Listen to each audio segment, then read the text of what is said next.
Hello everyone, this is Professor Chan from Math 1240 speaking. Today we're going to be going over section 9.3, which is confidence intervals for means, okay? Be prepared and please practice chapter 7 material, which is confidence intervals for proportions, right? They're very similar, but they're slightly different, okay? How do we know we're doing means as opposed to proportion, right? It'll actually just kind of say it. Right? So for example, if I look at number 2, notice they're not saying like we interviewed 1,000 people, 800 says they ordered soft drinks or something like that, right? Notice there's no form of fractions or percentages here. So we know we're not doing proportions, we're doing mean, okay? Okay, so before we start, let's kind of write what we have, right? So we know I have a mean of 36.3 ounces, okay?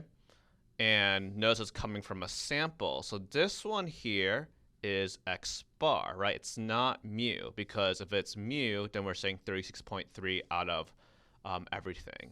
And the standard deviation is going to be 1.5, so that is going to be S. Okay?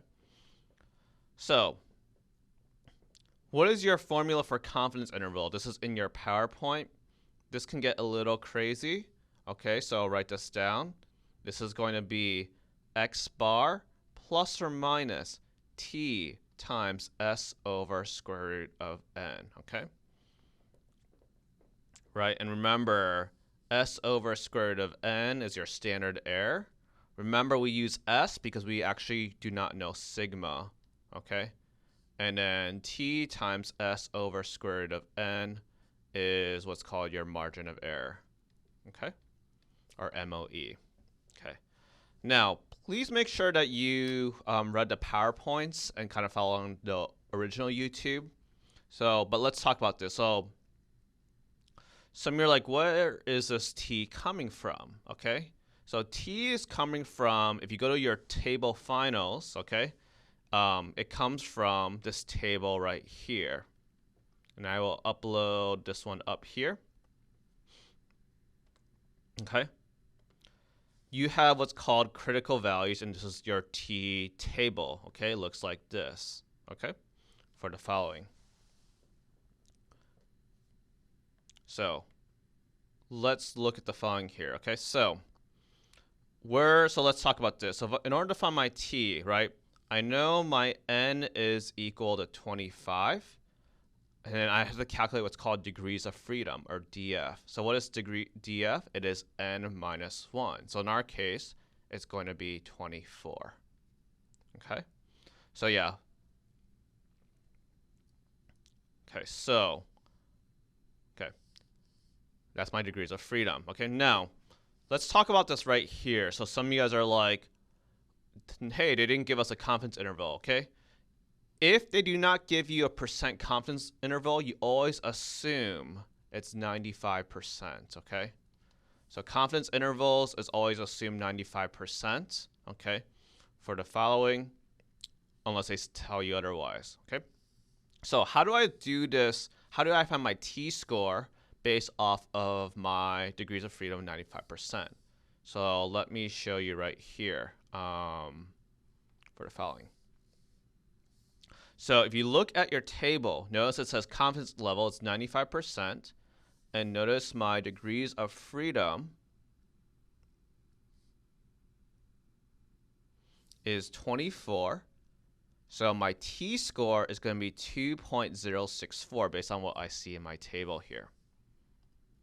Okay, so t is going to be then 2.064. Let's take a look at this. S over square root of n is going to be 1.5 divided by square root of 25, which is really just 1.5 divided by 5.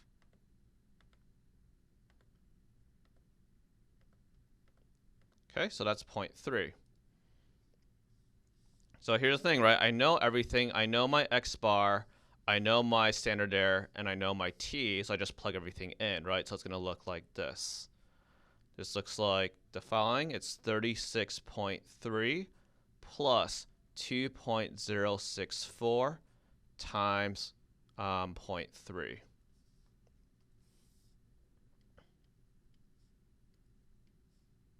I'm going to go out 3 places. Yeah, so I'll do 0.619. So I have 36.3 plus or minus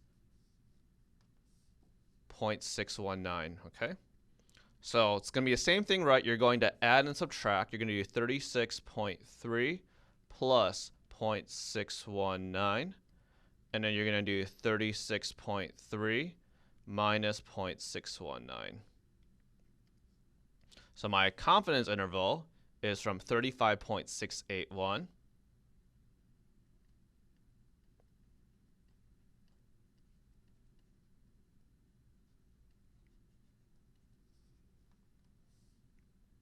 to 36.919. Okay? So we're going to write this in a sentence, right? This is back all the way back from chapter 7, okay? So we're going to construct our sentence to interpret. It's going to be mostly the same except there are some small differences, okay? So we say we are 95% confident that the population mean weight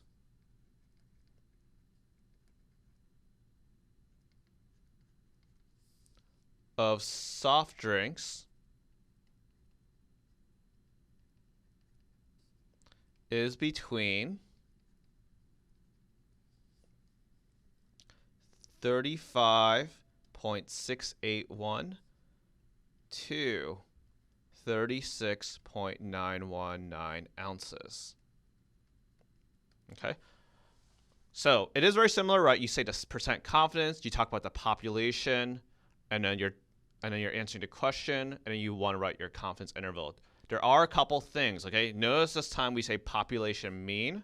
We don't say population proportion, right? Because we're no longer talking about percentages. And then likewise, notice we're talking about between 35 to 36 ounces, right? We don't say 35 to 36% because we're no longer talking about proportion. We're talking about my mean, and it's in specific in ounces. Okay. Let's look at another example here. Okay. So let's look at number 3.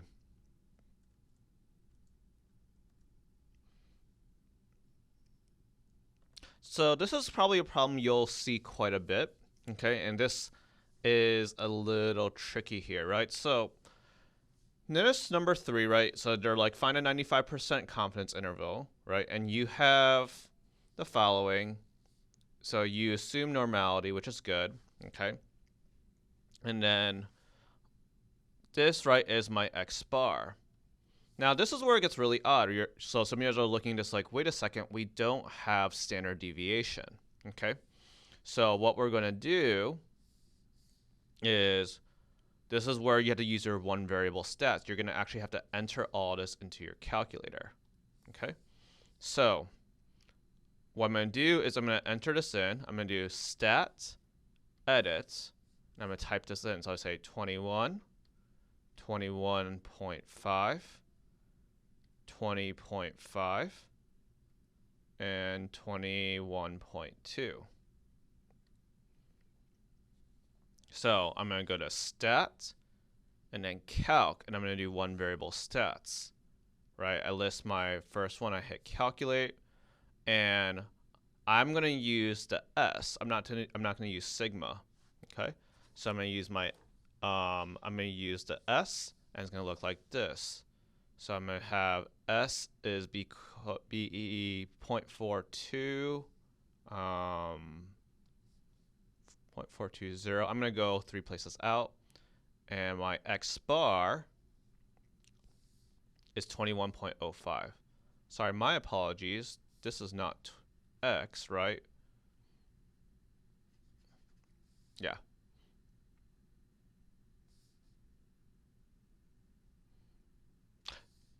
This is actually right, we're trying to wonder if that is mu, but we're not actually sure, okay? Because it's saying, right, because we're saying the entire potato should be 20 pounds, okay? This is X bar because it's the average of my 4 sample, okay? If you have questions, let me know, okay? But make sure you kind of understand that, right? Because this average is the sample. This one is roughly mu for the following, okay? So now I'm going to also find, so let's talk about this here, right? So my formula is X bar, right, plus or minus T times S over square root of N. So let's find T, right? So T, right, my N is 4 because I have 4 bags. So my degrees of freedom is going to be 3, okay, for the following, right? Because it's N, because remember, degrees of freedom is N minus 1. And since my confidence interval is 95%, I'm going to go to my table. So those degrees of freedom, 95% is 3.182.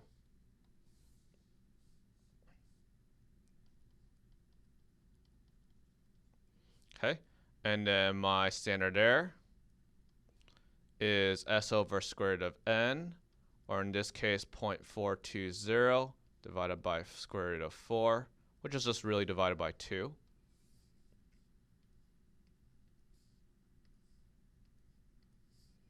So this is equal to 0.21, okay?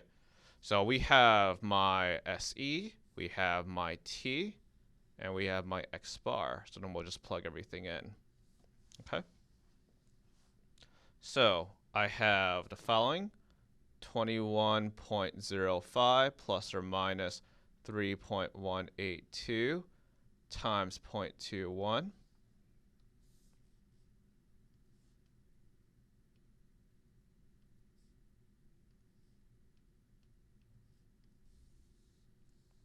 Could be plus or minus 0.668. So we're going to add and subtract each one.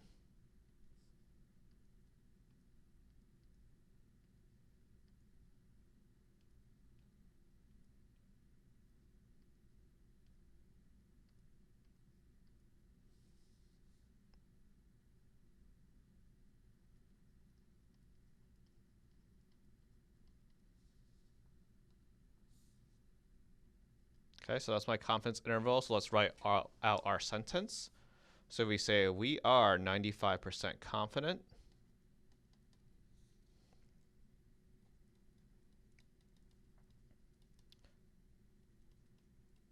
that the mean weight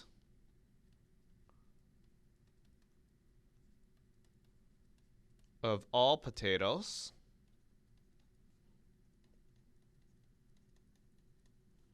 is between 20.382 to 21.718 pounds. Okay. Okay. Now it says that the interval captured 20 pounds. Okay. Let's look at this, right?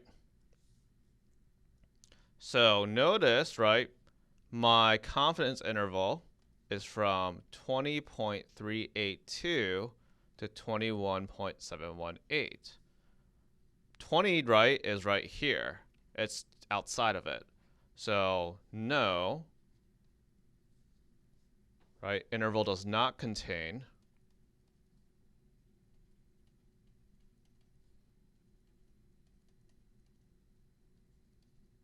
20 pounds.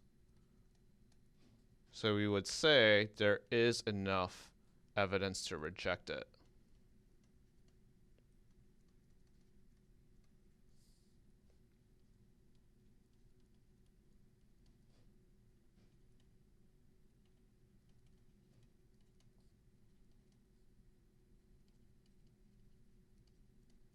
Okay. Right, because think about, right, we're 95% confident, so that means 95% of the time we're correct, and 95% of the time it doesn't contain 20 pounds. So it seems very unlikely that 20 pounds would be the mean population weight. Okay. So be careful of a problem like this. This is probably one of the trickier ones for confidence intervals and later hypothesis tests where they just give you a list of numbers. So remember, they just give you a random list of numbers. Go to your stat screen and then edit and then put in all your numbers in that list. And then you want to go to one variable stats, and then you'll get your mean and your standard deviation. Okay. So let's look at number 4. Okay. Yeah, let's just do one more example, and then we'll call it a day. So, again, we're being asked to find 95% confidence interval. Okay, and they're being nice to us. They give us a bunch of things, okay? So it says a random sample of 100 women shows the mean number of children was 1.85. This is talking about your random sample. So this mean is X bar, right? And then this one here is S, okay? Right, obviously we don't know our mu, we don't know our sigma. So let's just write this down. I know X bar is 1.85. I know S is 1.5. Let's see what else I know. I know N is 100. So that means degrees of freedom is 99, right? 100 minus 1 is 99. Okay. My confidence interval is 95%. So let's look at your table. Now let's talk about this right here.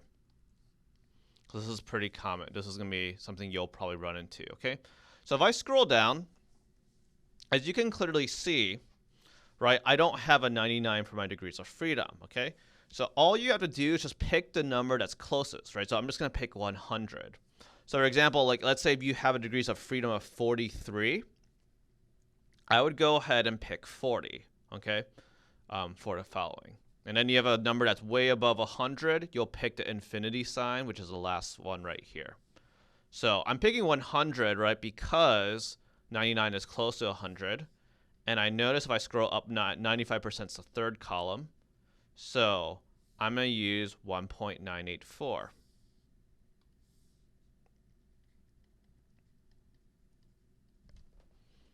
Okay.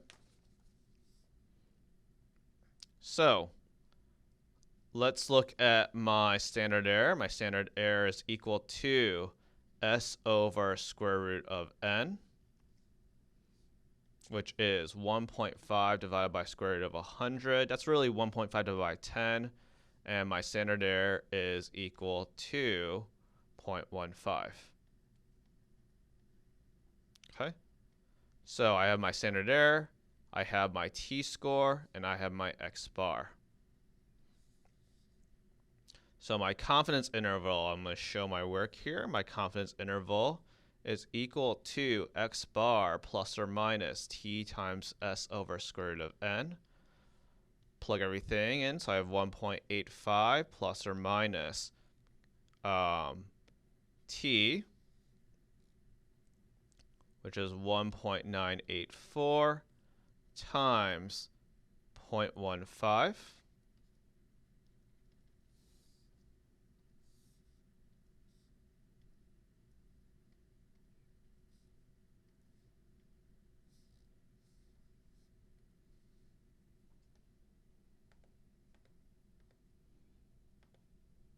So that's 0.2976.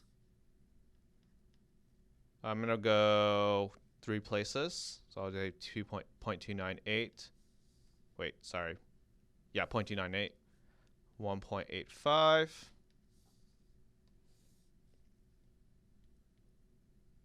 So I have 1.85 plus 0.298. And then 1.85 minus 0.298.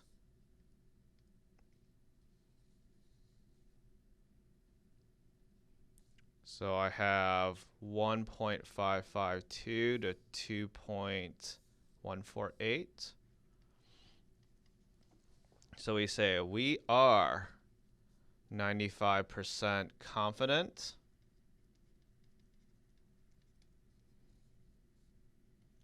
that the mean Number, make sure you talk about this of all children, not the sample.